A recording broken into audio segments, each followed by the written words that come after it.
प्यार के समंदर में सब डूबना चाहते हैं, कुछ खोना चाहते हैं तो कुछ पाना चाहते हैं। प्यार तो एक गुलाब है जिसे सब तोड़ना चाहते हैं।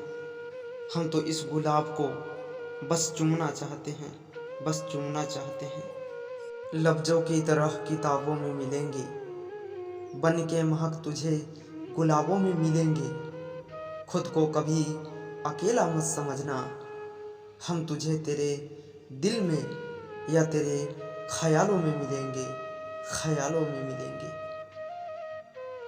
मेरे आंसुओं में तू ही छुपी रहती है, रोज़ आँखों से तू ही तो बरसती है। किसी गुलाब की बेटी है तू, शायद इसीलिए मुरझा कर भी महकती है, महकती है।